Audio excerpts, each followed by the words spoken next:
نحمده ونصلي على رسوله الكريم اما بعد د محرم الحرام په میاشت کې په معاشره کې څه داسې تصورات او داسې رجحانات هم شوي دي چې په دې میاشت کې نکاح مه کوئ، نکاح منحوسه ده، غلط کار ده.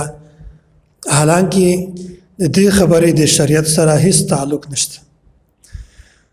نکاح کول د محرم په میاشت کې دا بالکل د شریعت مطابق کار ده، د شریعت مخالف کار نه ده. او داسې نبی علیه الصلاۃ والسلام د نکاح ډیر زیات فضایل بیان کړي دي، د نکاح ترغیب ورکړی ده. کچیرته په محرم کې نکاح کول دا منحوس کاروي یا خلاف شریعت کاروي، نو رسول الله صلی الله علیه وسلم به خامخا دې طرف ته اشاره کوله. خو رسول الله صلی الله علیه وسلم د نکاح ډیر زیات فضایل او ډیر زیات ترغیب بیان کړی ده. نبی علیه الصلاۃ والسلام فرمایي النکاح من سنتي، نکاح دا د ما سنت ده.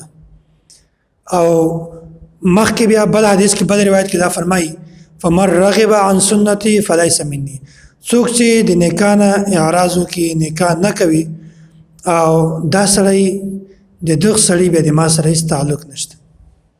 څوک چې د نکاح نه اعراض وکړي، نافرمانی وکړي چې د نکاح نه کوم، دغه سړی د ما سره هیڅ تعلق نشته. او دوم حدیث نبی علیه الصلاۃ والسلام دا ده، نبی علیه الصلاۃ والسلام فرمایي تزوجوا الودود الولود فإني مكاثر بكم الامم.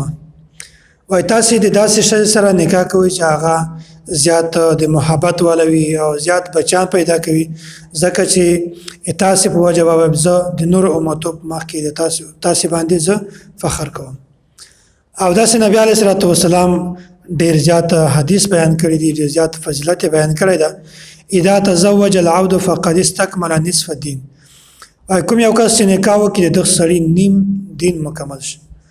فليتق الله في النصف الباقي، وای ته په کار ده چې کوم نیم دین پاتې شوی ده د هغې په باره کې د الله تعالی نه ویریږي.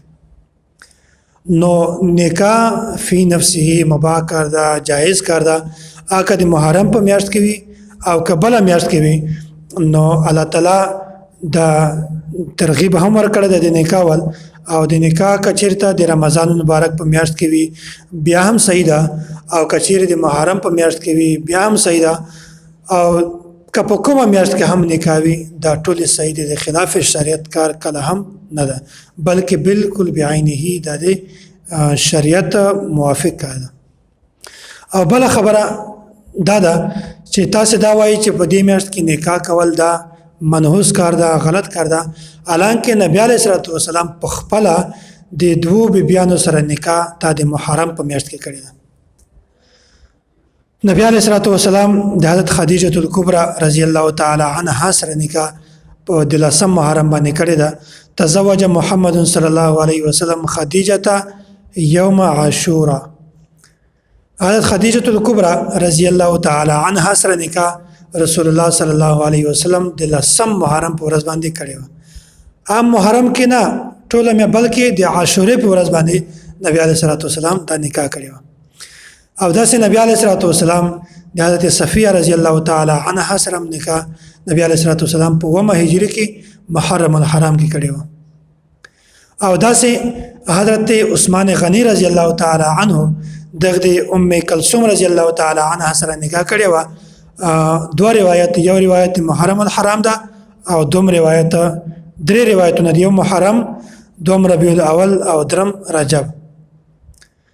او حضرت علی رضی الله تعالی عنه د حضرت فاطمه رضی الله تعالی عنها سره نکاح دا هم د محرم په میاشت کې کړی و. دوه روایتونه دي، یو د محرم والا او دوم روایت هغه د رجب والا.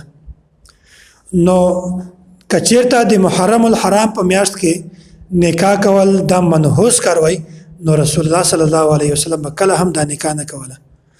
نو رسول الله صلی الله علیه وسلم په خپل د دوه بیبیانو سره نکاح کړی دا د محرم په میاشت کې. د دا معلومه شو چې د محرم میاشت دا منحوس نه ده، بلکې د برکت والا ده. او دا ضروري نه ده چې خامخا د انسانای په دا میاشت کې نکاح کوي، بلکې موقع ده. که چاته په دې میاشت کې موقع برابره شو هغه د نکاح وکړي په دې میاشت کې، که چاته بله میاشت کې موقع برابره شو هغه د په بله میاشت کې نکاح کوي. خو بعینه د خبرې بیانولو مقصد دا ده چې دا میاشت منحوسه نه ده.